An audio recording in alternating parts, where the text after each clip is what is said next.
Well, that singing you hear is R. Wayne Steiger. I'm Jeffrey Daugherty, the Hello. Christian Whistleblower, and it is not your normal Sunday morning show. It is a normal Sunday morning. Well, at least it is Sunday morning. Wayne and I were just talking about the moon, and I noticed some weird stuff about the full moon. And Wayne has a whole string of thoughts here for us about the moon. So, Wayne, let's start off in lunar orbit. Yeah, well, hello, everyone. Thank you for stopping by. Looking good, Jeff. So anyway, I am an avid sky watcher, videotape it, film it all the time. And this full moon cycle started out weird to begin with. It just, they keep on telling us that the supermoons, we're going to have this last one was supposed to have been the one for the whole year. Well, looks to me like the moon is still extraordinarily large. I began to notice something, how it was rising in the eastern horizon. Got a little bit of a sore throat. It was going far more to what looked to me to be more northeast, right? And so I have a perfect view where my house is because I have the Rocky Mountains right behind me. And I can measure where the moon sets each morning. Well, this morning freaked me out because I couldn't believe what I was actually seeing. Videotaped it. I will be actually doing a sequential video of each of the last 3 days so people can see what I have seen. And go out and look at it now. It is much further to the south than it should be. And where it was 3 days ago, it's a 45-degree variation. Well, Wayne, when you say then it should be, how do we know what those standards are for where it should be? Well, we have, you can go online, you can see exactly where the inclination is, where it's supposed to sit on the degrees. And so you always go out and I always observe what am I seeing as according to what is actually there. Now, 3 years ago, I began, and a lot of other people were recording anomalies in where the sun was setting. We were seeing the sun setting far more to what should have been northwest than northwest. When you get into the peak of summertime, and we were seeing anomalies, sometimes as much of a deviation of 6 to sometimes 8 degrees. Well, we knew that the earth was wobbling then. The moon, I think, is even more interesting because it seems to have a different, typically, this is how it works. And I can see my fingers.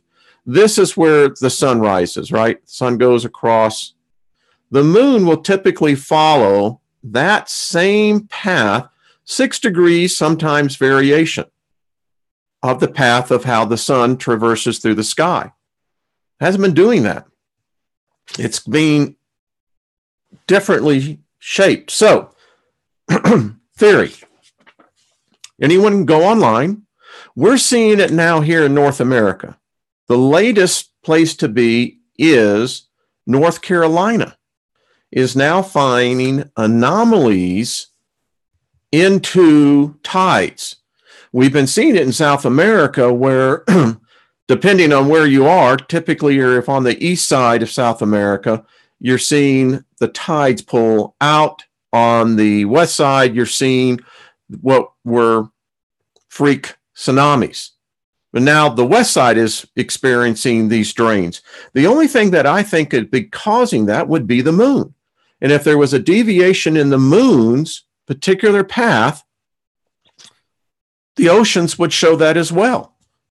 And so my hypothesis, and it's just a hypothesis because I just wrote it down literally when I came outside from in here to do the show, is that we would see a corresponding effect with the ocean tides. And we are. Yeah, and Mac Remembrance, that's of course Sterling from Osaka. He says the earth always wobbles. It's called the precession. That's correct. And there is a website where you can go. You'll never get a satellite view of directly upon the North Pole. We don't have that. They have it, but the public doesn't see that. But what we can do is that we can measure the inclination from geographical north. And we have seen wide deviations in the last 2 years of that typical progression. Why do you think we never get a view from full north? Don't get one from full south. I don't know. They're hiding. I don't know. You could say they're hiding something up there. I don't know. Right. So let's talk about the North Pole, by the way. Do you know what happened on Thursday? No. The temperature at the North Pole was 58 degrees. Wow, that seems pretty high. It should be minus 34.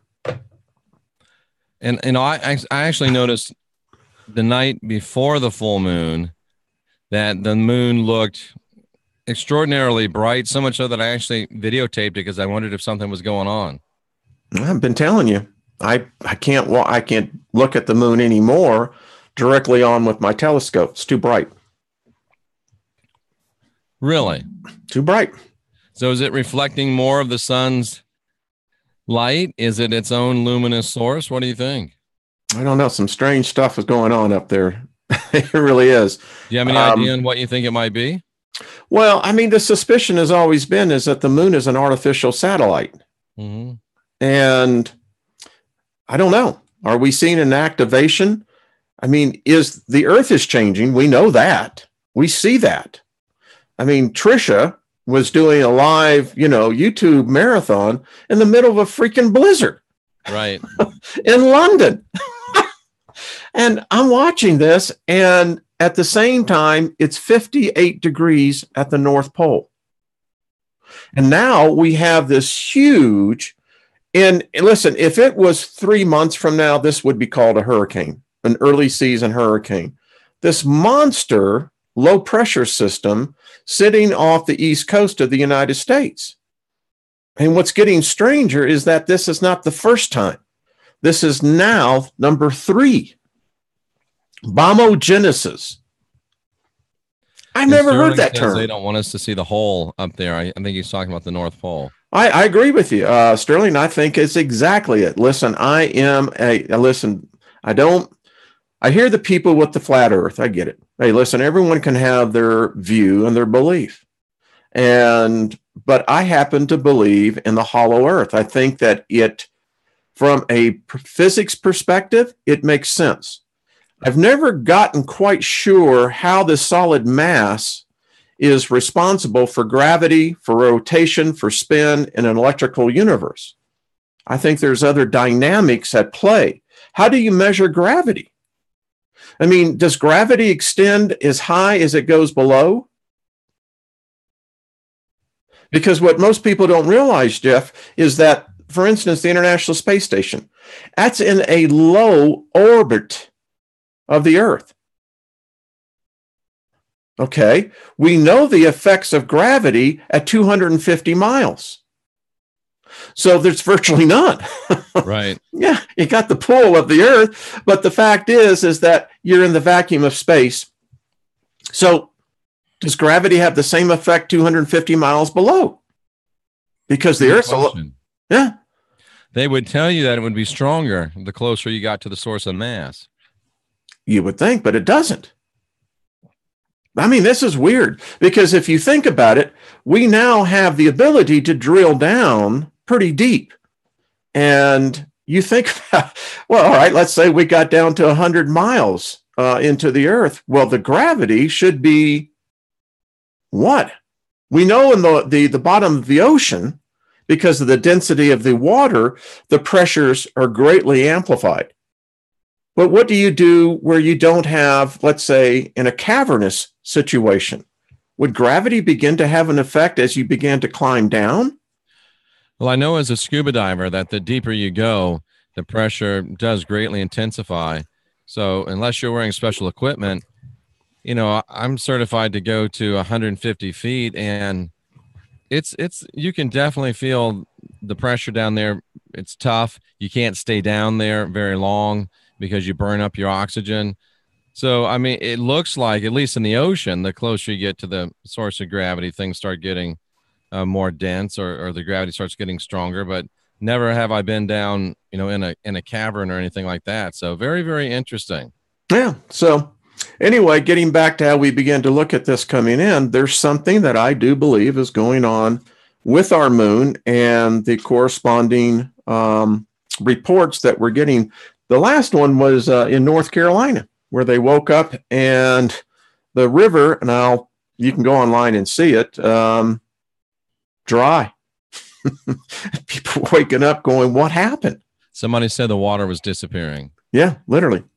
And we're getting these kinds of reports, excuse me, all on this side of the planet. And you think that would be moon related for sure? I mean, the moon has such a effect already on the tides. That's how we measure our tides, is by the moon phase, not the sun, the moon. Right. So Wayne, Billy Graham is dead. Yes, he is. Any commentary on that? Well, interesting, I do. It's odd that you mentioned that. When we look at Billy Graham's life, I know the story of his partner. When he first got into the ministry in the 30s, he was not the one that was expected to be the big star. It was his partner. Randolph Hearst changed all that. Yes. And that man was awake. Hearst was? Yeah. Interesting. And the fact that what Billy Graham could never accept was that there was an awareness that started, as I'm finding out now, it was called the spiritualist movement. It was coinciding exactly with what we had, the Azusa Street revival and the move of the Holy Spirit, of what the Christians called it.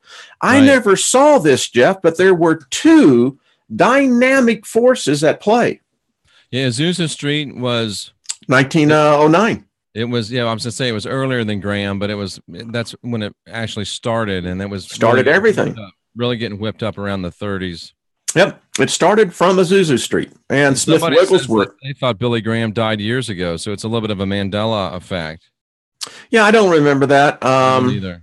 I worked. I developed a mobile payment system for churches and worked with all the denominations. And no, I've known, the Reverend Graham for a long time. I wish him well. He chose a path that was endowed by a belief of a Savior named Jesus. And and let me tell you, oddly enough, you and I didn't talk about this. So right here, I'm writing down, because I'm getting these stories that there is this mass exodus taking place in the Christian faith. Estimated right after Billy died, and I don't know if you saw my video, but I took some heat for it. It was Billy Graham, good riddance. Well,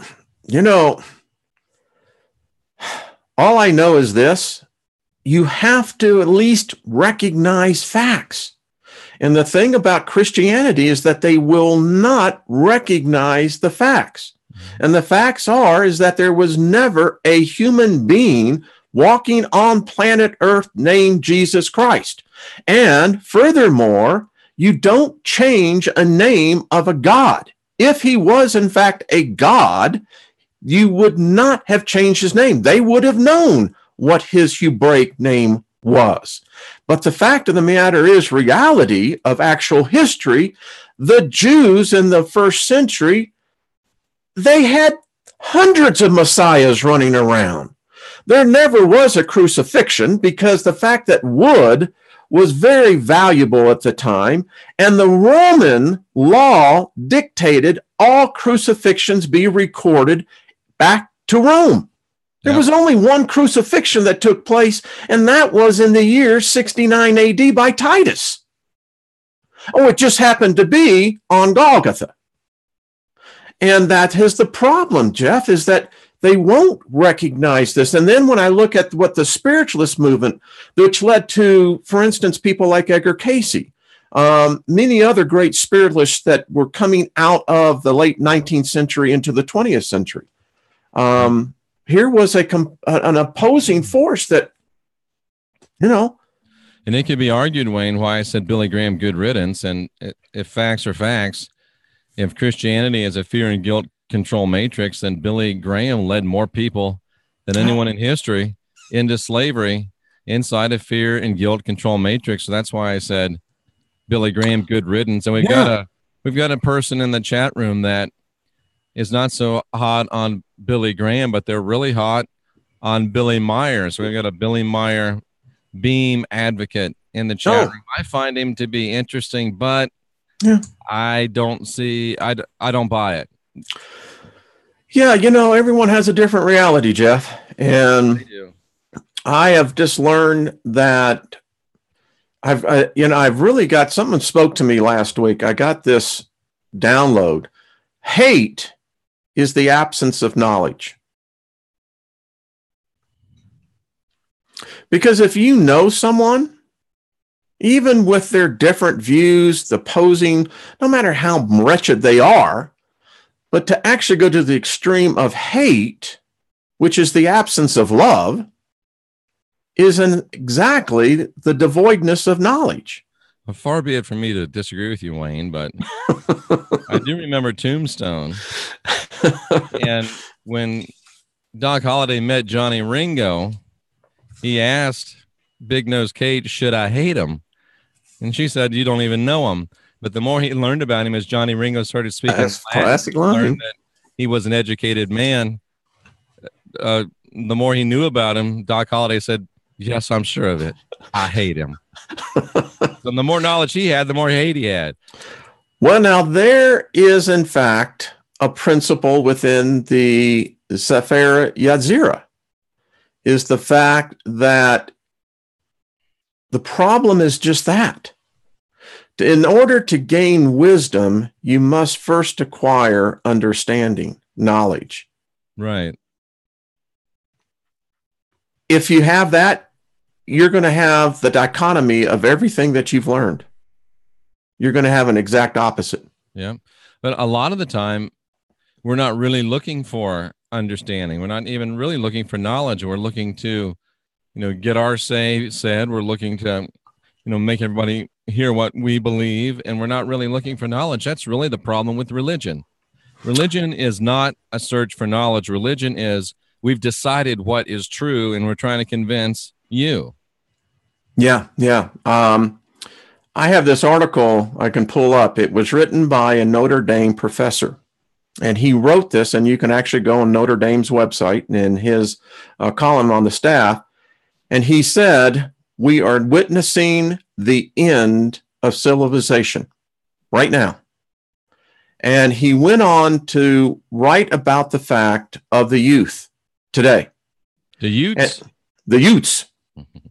And the point that he came to was this: they don't care.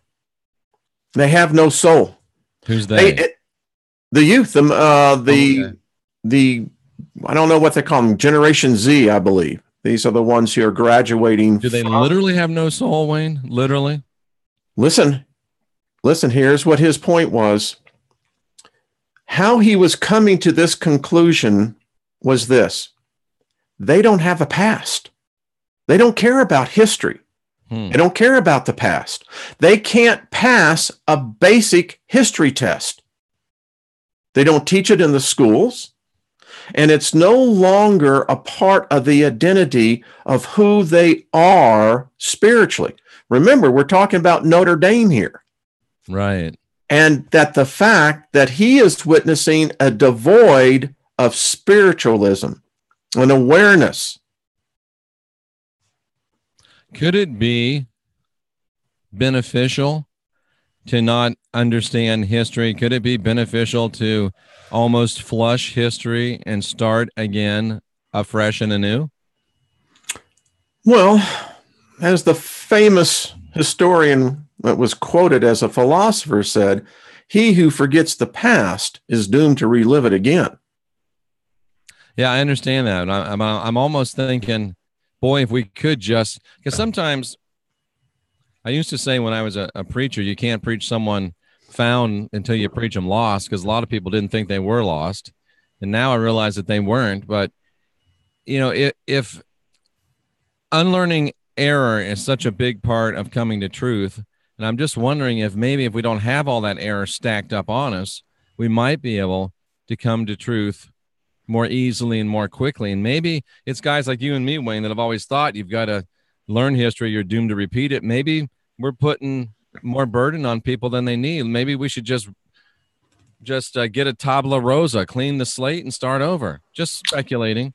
Well, actually, there's some foundation to that speculation. Many sociologists would agree with you on this, that the collapse of our civilization, apparently this has happened in the past. There's archaeological evidence of a culture that Homo sapiens, or at least a version of us, achieved technology. We were advanced. We had computers. It's very well theorized that we had something that was even beyond that, but something collapsed.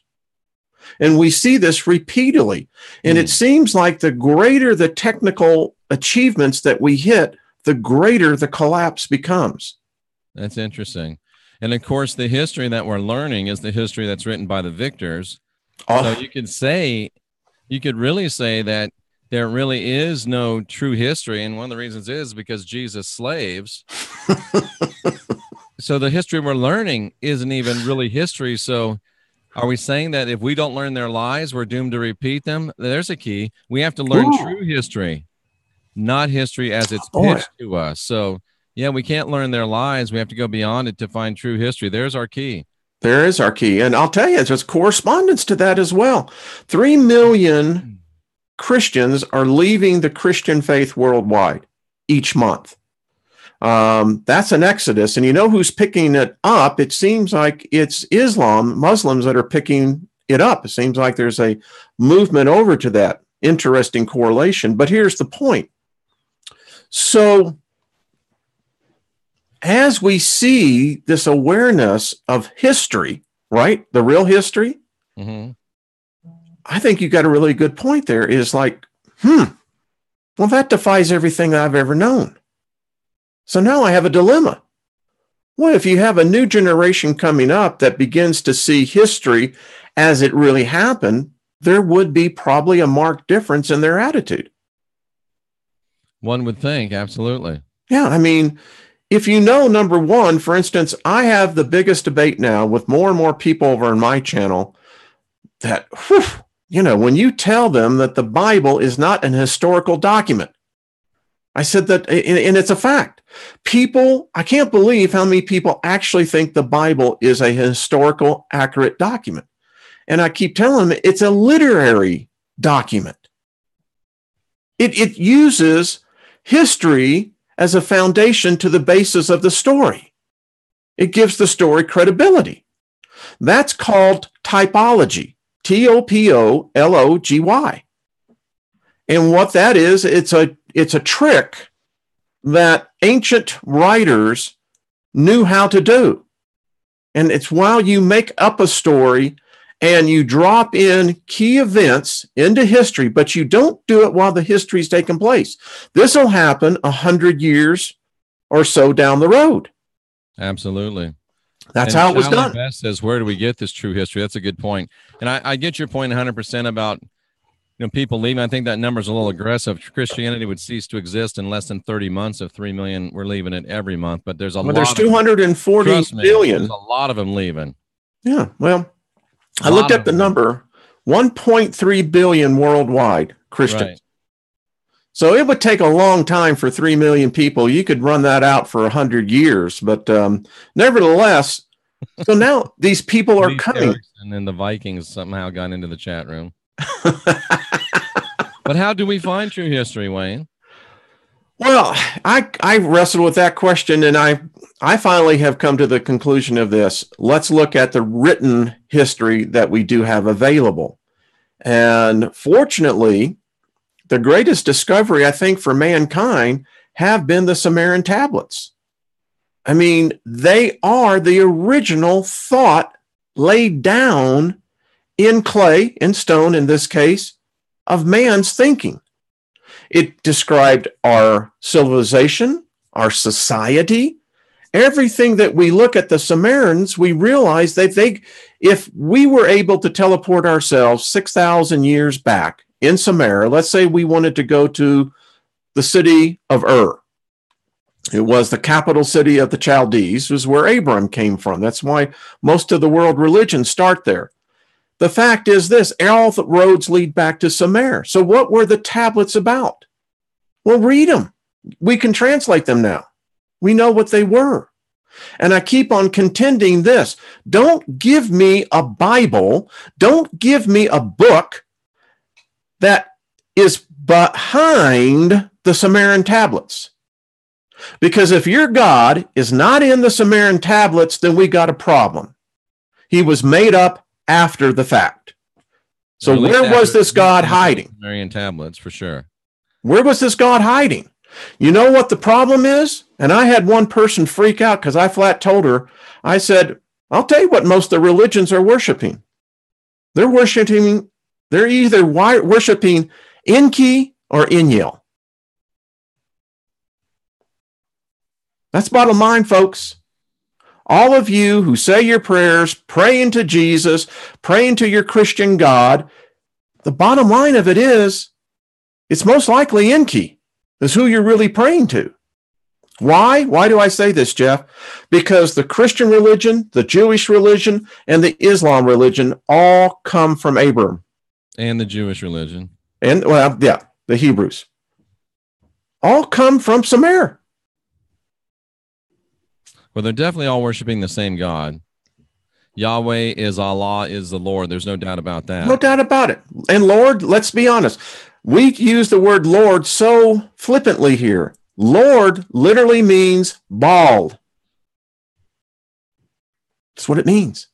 Every time you ask, do they get power from our devotion? I think yes. Sure they do. Absolutely. Do you know how much psychic power? In fact, I'm doing a video right now, Jeff, that I am going to have a professor help me with. I've come up with a new way, a new propulsion system. But to get back to, but getting back, yes, they feed off the energy of worship. Listen, how many of us have gone to a rock concert? That's a form of worship. And you get caught up into the moment and your devotion is to that band or individual on the stage. And guess where competitive sports started from all historical investigation that we have? Where did competitive sports Probably from the gods. In Sumer. And competitive sports have always been inexorably linked to military training, identifying the best people for military action. And you think about it, the gods, if you're a god that is feeding on blood and a God that's feeding on that type of emotion, you can't always have war. There's got to be some breaks, but you can always have sports. And if you talk about the devotion from rock concerts, look at the devotion to the NFL and the NBA and the NHL. Yeah. You literally have fights in the stands and they're even many times soccer. You know, they talk about how many people are killed at soccer games. They talk about the big war. So I have had to really reevaluate my sports fans. I mean, I'm out of the NFL now, but I'm having to really look at it and see, do I need to stop watching the NHL, the Tampa Bay Lightning, because what am I feeding? It's all about aggression, and it all is about worship. I keep telling people we are still worshiping this gods. I spoke to a person this week that you and I know, Jeff, and I told her, I said, I don't know, and I may be wrong, but I get the feeling these gods are waiting for us to call them back. And I thought it was real interesting. I just happened to watch the movie Wonder Woman. It was a good movie. I'm sitting there with my jaw dropped because I'm looking at the background of what's going on here, this story. And I'm thinking to myself, holy crap. I mean, they're telling us, they're telepathically communicating. The reason why we have superheroes, why? Because they're anchored to who we are. The gods. Now, there is an ultimate infinite being above all the concepts of gods. because all the concepts of God are still all man created. Right. And think about this. If you Aries. keep people focused on gods, which they did for a long time, now it's hard to keep people focused on gods because, you know, they're kind of past that. But if you can get them to focus on superheroes, it accomplishes the same goal if the goal is to keep us and to keep people in general from realizing the divinity or the superhero within. Let's keep them distracted on gods and superheroes and sports heroes and musical heroes and political heroes. And let's keep them from at all costs recognizing that they've got the spark of divinity within them. Yeah. Yeah. I mean, and that's what's happening. And you just laid it out so very eloquently, is that it's a form of worship no matter how you look at it. It's devotion. I'm devoted to the Republican or the Democratic Party. I'm devoted, blah, blah, blah, blah, blah. That's what devotion is. It is. And somebody is eating that devotion. Yeah. Somebody is eating up that emotion. Now, somebody says, what if I want to go out and shoot some baskets on my own? What if I want to watch a game and not get, you know, just enjoy the skill, someone said, of hockey players? But I know, you know, it was only 2 years ago that I retired from playing hockey. And even in the old guys beer league, you get really into it. And I remember, man, near fights breaking out, and you're on the ice and you're so competitive that you're ready to fight. It stirs something up in you. It does. It's primal. It really is. And, you know, I've been doing some studying on the soul. The concept of the soul is actually a pretty recent belief. And if you go back, there really has never been this belief of the soul. It was a spirit, and you had mind or consciousness. But the soul has been something that we've adapted to within the last 2,000 years. And it's interesting how you begin to see and define what the soul is. Because if the soul can be corrupted, I don't think the spirit can. So can the two be divided? I don't know. It gets a little dicey. Last week, people remember I was at the Casadega Spiritualist Retreat. Yeah. Talking with one of the spiritualist ministers there. And she offered a very interesting thought to me that I had never pondered before, talking about the soul and the spirit. Now, if the spirit, let's say the spirit is that indefinable part of us, this is what I believe. The spirit is that spark of divinity in us, that part that is born of divinity, that part that is in the image of the divine. And that is true spirit. And the spiritualists typically don't believe in reincarnation because their logic is, if a spirit is spirit, why does it have to keep coming back into flesh to grow and evolve? Why can't it grow and evolve and develop as a spirit, which makes a lot of sense to me. But then she said, what about the soul? What if the soul is like the mind, the will, the emotions, the human essence of us? And what if a soul is subject to reincarnation, but the spirit isn't subject to reincarnation? And it would explain these dilemmas like, you know, some people say, oh, John Hogue is a reincarnation of Nostradamus, while at the same time, you've got people channeling Nostradamus and getting from him.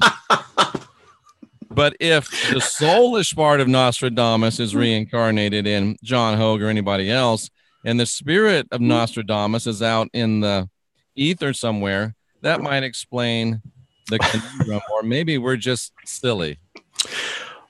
Yeah, I think it's that thing that I always wrestle with is that, all right, if we look at it just simply from a physiological perspective, all right, so the brain is really an electrical organ.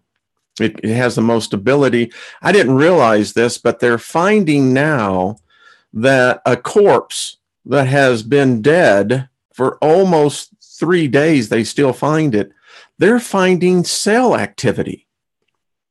And they're finding it in the brain. There's electrical activity up to 3 days still taking place in the brain, which means that if there is electrical division going on in the brain, then something is happening there. They don't know what.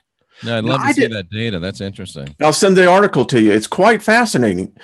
So I didn't realize this. So if you're a recipient of a transplanted organ. Now, this gets really weird. If that organ was harvested after death, you stand a 90% chance of developing any number of cancers. If that organ was transplanted while the patient was still alive, you will actually endure less than a 10% chance or with the genetics. And what they found out was this, is that when the body dies and the circulation ceases, that there is an immediate release of an enzyme that activates genes in our bodies, all the way back to our fetal genes. Now, it also releases a cell that begins activating by this gene. Are you ready for this? That begins to send to every organ, every cancer, every sickness that is known to the body immediately through all the organs. It starts sending all the sicknesses? It's almost as if transplanting of organs isn't supposed to be. Isn't it? It would almost seem like that is what's being said here. Yeah. Because I didn't realize this. It was, to me, it was like, whoa, we all hear about the rejection, did the kidney take, et cetera, the bone marrow. But I never realized that that was the difference between organ harvesting. Interesting. Catherine says that's why men back in the day always wore hats. I'm not sure where she's going with that. I'm not sure. Explain. Maybe about the soul. Maybe is this soul going to keep my hat? Keep my soul in? I wear it because I used to have more hair up there. I often tell people, I really love rabbits because I have a receding hairline. I don't like hats, but for some reason, this hat caught my eye at a store, and I like that. I like the "Don't tread on me." I mean, it works well for a political statement, and it works well for statement to the rat bastard, "Don't tread on me." But I've been told, Wayne, that this hat is now considered racist. Boy, it seems like today everything is racist. And isn't it always odd that the word racist is taken from races? Yeah, well, get over it. I'm wearing the hat. I mean, the fact of the matter is, we all have all the races in us. And this is what most people don't realize. You have, you could have been a brown individual, a red individual, a black individual, a beige individual. Get over it, folks. There's so much mixture within the genome that we probably do have the seeds of the blood of all races in us. And I guess it is a little different. I was going to say, is the blood of a black person different than the blood of a white person or an Asian person? I guess to some extent there are different alleles and things like that, different, obviously, melanonins and melatonins and whatever they are. So, if you really want to get down to it, here's the point. We don't know who we are. The RH factor. No matter what the debate is, no matter how you want to say it got here, the fact of the matter is we don't know how the rhesus hormone got into us. It's there. Catherine explained, she said, because the soul is in the head, which I would agree. So keeping a hat on it, interesting. Yeah. Although I have seen when I go out of my body, it seems like I'm coming out from almost the groin. Really? Yeah. Wow, I've never heard that before. That's fascinating. Most people go out through the crown chakra. Interesting. Yeah. Interesting, Wayne. You never cease to interest me, Mr. Steiger. I spoke in tongues when Mary Rodwell was on there, and it really got a lot of people going. You did that? Yes, I did. Dude, I'm afraid to do that. I don't want to let that archonic virus back into my operating system. I had it before I was a Christian, though. Have you suffered any detrimental effects from doing it? No. I can actually say right now, things have turned 180 degrees. And I give a lot of this credit, to the fact of Heidi, remarkable gifting. Remarkable gifting. Yeah. Absolutely. But yeah, very interesting. Yeah, Jim Dawson says my race is the human race. exactly. I mean, we're Homo sapiens. Now, that means that it goes back to Homo erectus, Homo Neanderthal, Cro-Magnon, Denison. I still suggest that if you were off planet for 5 years and you were living on Venus somewhere and you saw a human being walk into the room, you wouldn't say, there's a black guy, there's a white guy, there's an Asian guy, there's a Mexican guy. You'd say, there's a human. Yeah. And you'd run up and give him a big hug. Yeah. I mean, it's so weird how we get, you know why they do that? They do that so they can divide us. Exactly. Divide and conquer. Yeah. And, you know, one day our species is going to wake up, or we're going to start all over again. One of the two, I don't know. But unfortunately, I think it might be the latter, Wayne. I tell you, at times. Yesterday, I was at the store, right? And I have a very jovial, upbeat attitude. And as the guy tall are you, Wayne, by the way? 5'10". Okay. And that's the perfect height, by the way. Is it? Yes. Who knew that? I'm 5'10". Okay.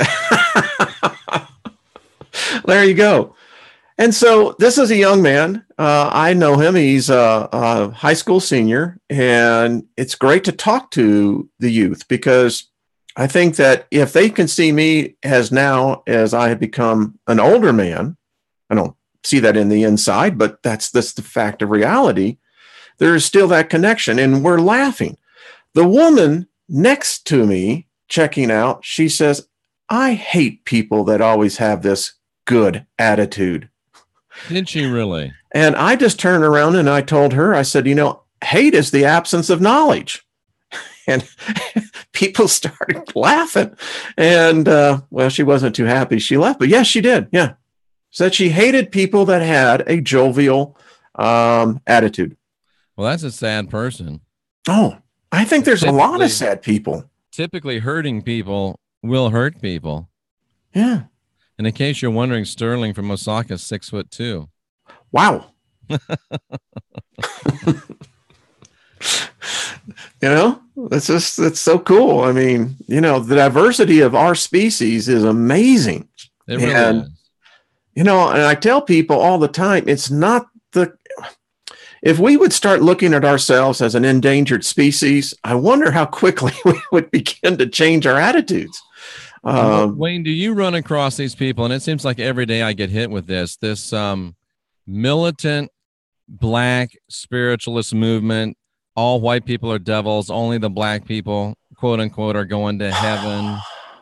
Wow. Just craziness. Where's your head in that? I mean, you know, that's why I don't believe in the concept of heaven. I think that it's impossible to satisfy the human spirit. I don't think we ever can be satisfied. The minute that we're satisfied is the minute we cease to exist. Interesting. I mean, that's how I see this. And somebody brings up the Obama portrait. Yeah. You know, it's sad. It really is sad. I mean, how would you like to be? It's like that bumper sticker I saw at the Tropicana back in I still remember 1989, and it said, you know, Jesus loves you because everyone else thinks you're an asshole. Yeah. And I think that that's what heaven really is. If you adapt to that, then really what you're saying is heaven is you. Because everyone's going to think like you. Everyone's going to act like you. Everyone's going to look like you. That's true. I mean, that's why I can't believe in the concept of heaven. What are you going to do? What are you going to do? Do you think the death of Billy Graham might be signaling the death of evangelical Christianity as a whole? I do. I believe that God spell is being broken. And if in the indications, I have this one video, two creations, two worlds. It gets a lot of traffic. And in there, I bring out the debate, Genesis 1:26 to Genesis 2:7. And I said, if you take the story from your Christian faith, understand, number one, the Hebrews didn't get this story. They got it from the Chaldeans. The Chaldeans got it from the Akkadians. The Akkadians got it from the Mesopotamians, who got it from the Sumerians. And I said, so let's establish what they're talking about here. And I still contend that the story really is telling us that there's a lot of versions of us. Right. I really do believe that, Jeff. Yeah.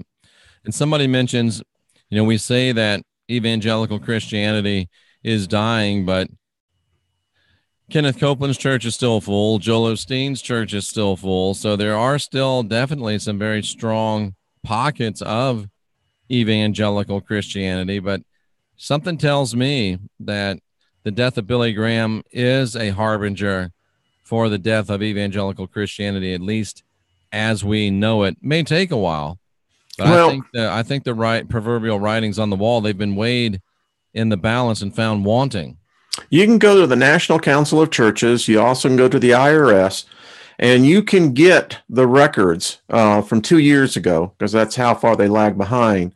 But we also know from court records, we also know from current real estate records, that on average in the United States right now, there are over 170, I think the last number, 176 churches closing each month.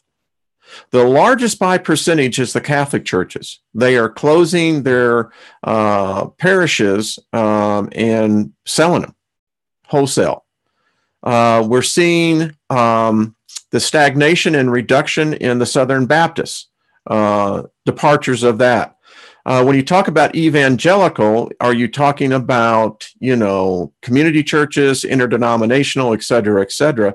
The biggest trend that continues to happen, and this is what's the biggest threat to these mega churches, is that home groups are becoming satellite churches. And this is becoming the largest trend, particularly in America. And this is the problem, because they're breaking away from doctrine. And once they begin to pull away from a pastor, the pastoral overview, what's happening, these people are suddenly beginning to come awake. They're reading their Bibles. Let's hope so. Well, the thing I get asked all the time is to please help explain Job 1:9. How is it possible that Satan was among the angels, the archangels? It's because it's a terrible translation. That's not what it says. Well, but that's what they all have, and that's what the standard is. Yeah. I mean, it's like when you see what the youth is today. I mean, you read the story. I just read a story last night of a 28-year-old woman who dumps popcorn on top of the head of a 2-year-old because the 2-year-old was crying in the movie. Now, the parents should have gotten up and taken the child out, granted. But this is the type of society, and I've asked myself, Jeff, we have a great group here. And on my channel, I just, they're intuitive, they're smart, intelligent, and kind. But unfortunately, it's not outside. It doesn't go very far outside that. It doesn't. And we have to, and sometimes we can get a little bit, myopic. We sit here on YouTube, some of us more than others, and we think that, we begin to think that we're everybody. But if you step back, and you can look at it two ways. Number one, you can say, you know what? People like, I don't know, between, Heidi and you and me and Rex and stuff, you may have nearly 300,000 people, which makes you feel really good. And I do feel really good about it. But when you really step out and look from a macro view, that's not even a drop of a drop of a drop of a drop in the big bucket. So while it's great that we're growing, we're still really, really, really, some would say insignificant. I don't say insignificant, but definitely very, very small. And someone told me, and I had to agree, that they said, because I feel this way at times, but we're also having an effect. More people are coming. So the message must be resonating, Jeff, to a degree. And I think within that, we can take solace. Absolutely, because it's growing every day. And, every movement typically starts with, just a handful of people. So we're the handful and we're ready to grow. I actually had one gentleman write me the very kindest email. He said, what I really like about all you guys, and he mentioned, Rex, you, Heidi, Trisha, Sandra, all the people that are in the group, Jennifer, the whole business. And he said, is the fact that he says, you folks are consistent. He says, I've been watching you and Jeff, he says, for months now. I didn't realize, but we started this last fall. Oh, I didn't realize that either. I didn't realize that either. And he just said, you guys are consistent. He said, my Sunday mornings are always now watching this. And he's inviting friends on this. So when are we going to do them on our treadmill with a gas mask? Well, I say anytime, because have you seen Rex do that? I have not. I have to admit, he gets on his treadmill wearing a gas mask and he reads the crazy comments. So anyway, this is what I love about this experience. When you meet individuals such as Rex Bear, it shows you that we have to stop and just enjoy the moment. And Wayne, it's even more so, and I hope that we can facilitate more of this in the future, because I literally physically met Rex Bear. Yeah, you did. I was in the presence of the Great One, and in presence, he's exactly like he is on a show. I met Heidi Vandenberg. I met Jenny Moonstone. Yeah. I've met Sandra D. Who else have I met? I met a few other people as well. And it's awesome. It's really different when you meet somebody that you've been corresponding with, via YouTube. But everyone that I've met has been exactly what I expected them to be. Although I did expect the old cliche that Rex would be taller. He's not 6'4". Yeah, but inside, my spirit knows no bounds, knows no constraints. So it's very interesting. The more, and I hope that we can continue to facilitate that, to meet more people that actually face to face. So it really makes a big difference, I think, when you get to see them. And it's nice that they're just as cool of people in person as they are in their virtual self. Someone said they ought to get us in Vegas. I agree with that. And I also agree with what Belinda was saying. It's the cookies. I've also met Hillary K. Davis as well. Okay, great. And just like the rest of us. Well, I don't know. Hillary K. Davis is kind of a jerk, but no, I'm kidding. Well, I don't know. I'm totally kidding. I'm going to get in trouble for that. I'm totally kidding.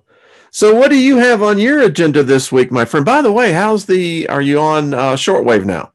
I had to put that off a little bit just because of all the traveling and stuff, but yeah, it's just a matter of making a recording and loading it up to the server. So yeah, we're definitely going to do it. And Brendan's talking about mocha colostrum shots, another Rex Bear reference.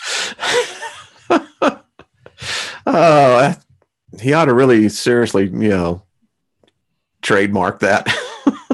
He ought to. That is craziness. It really is. I got 420 cookies in my top drawer. Something tells me that has to do with illegal substances. 420, I don't know. It's I always have this reminding me 432. Which is what? The key to the an equation. I'm going to have a gentleman on. He goes by the name of the Mad Hatter, and he has taken. That's not Robert Stanley? No, I don't think so. The guy is smart. He has taken Tesla's 369 and broken this thing. And it's the 432, the hue. Yeah. And so I have this all over. This number just stays with me constantly now. I meditate on it, and I sense that I need to, and it's interesting. What do you think that means when you see number patterns consistently? Does that mean you're looking for them, or does that actually have some esoteric meaning? I think it has esoteric meaning. I'm a little bit skeptical, but I'm willing to listen. Well, I'm not a person. I'll tell you an experience I have, and I still have the receipt over here on the other side of my office. In 2014, I began to see the sequence of numbers 555. And I'd be boarding a flight, 555. I got into a restaurant, picked up the tab. The tab number on it was 555. It began to go everywhere, and it was persistent for months. Had I known someone like Heidi, Tricia, others who could have given me some insights on what fives mean, I could have better prepared myself, because what it was indicating to me from the spiritual realm, I believe, or the ether, however you want to look at it, that change was coming. And holy crap, change did come. Wow. And now, today, I see, for instance, I see the numbers 333 all the time, everywhere I go. And I see other sequence of numbers. I see them in my dreams. So I happen to think that there's profound significance in those numbers. You actually see numbers in your dreams? Mm-hmm. Yeah, I literally do. Interesting. Literally. That's very interesting. You know, I think numbers are important. You know, it's the question I've heard. If I could give you the number of the exact moment that you were going to die, would you find significance in that number? I wouldn't want to know it, to be frank with you. Yeah. And, you know, because here's the thing I never figured out was that the significance of our birth, you know, by numbers tells us our life path going forward. Interesting. So what about our death number? Yeah. I haven't ever seen any studies on that, but I bet you that is another hidden gem of knowledge that our species has lost. Wouldn't the death have just as much significance about what it was saying about the life? But you can't tell when it's going to be. I know. I realize that. It's just till afterwards. So yeah, I mean, after you die, you should take a look at the numbers of the day you died. Yeah. Boy, I don't know.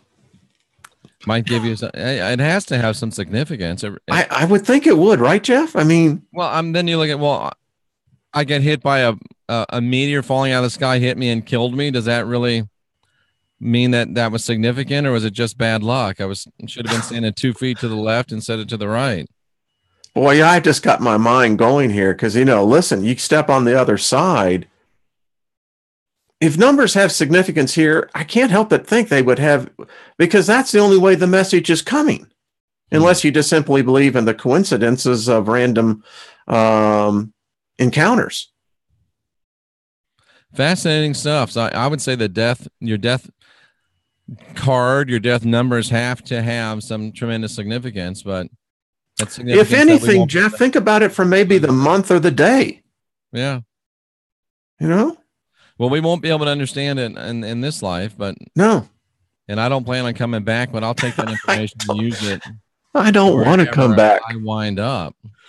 Man, I'll tell you, the more and more I see this, I mean, Jeff, there are times where I'm meditating and I don't know, sometimes I think I shouldn't share so much, but there are times where I see myself and I can look down on this world, and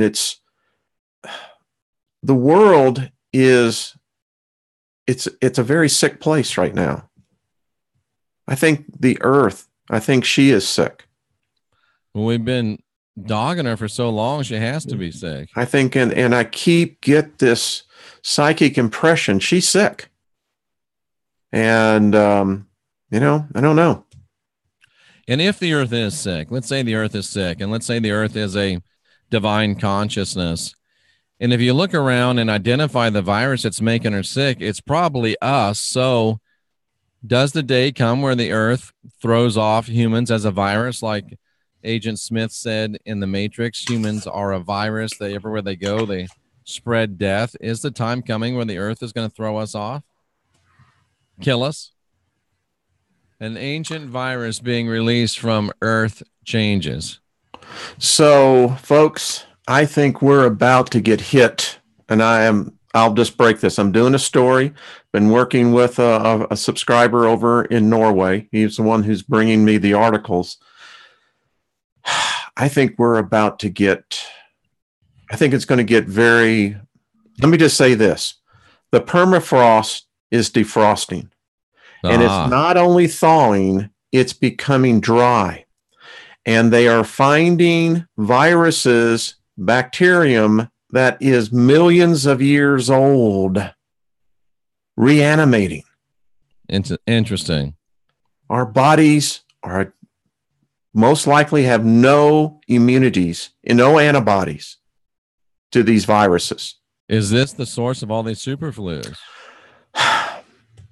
Don't know, but there's good evidence that says that this has been ongoing now. And when you have institutes and governments like Norway, Sweden that are doing the research, Russia apparently is into the research as well, and that they're extracting these exotic viruses, this bacteriums as well, from the permafrost that has not seen atmospheric exposure for millions of years. Somebody's telling me, Callie's saying that George Carlin did a skit like this. I can't remember it. I don't know, but I love George. I saw him while he was alive. Like George would talk about. Yeah. So, yeah, there's some changes going on, my friend. There really is. That. Yeah. Wow. Interesting. Yeah. Interesting. So we either need to change the way we act or it's going to be changed for us. I think, and listen, there's a lot of intuitives in here. And this video will be showing over on my channel as well. They know it. They sense it. I sense it. Some of the guests I've had on recently have been saying the same thing, that the earth is sick. We have done something to her and I think that it's also from the outside. There's some kind of outside influence that was on or out there. It's happening. It's happening. And, I don't know, buddy. Boy, something to ponder, something to think about. We won't be bored, at least in our shows.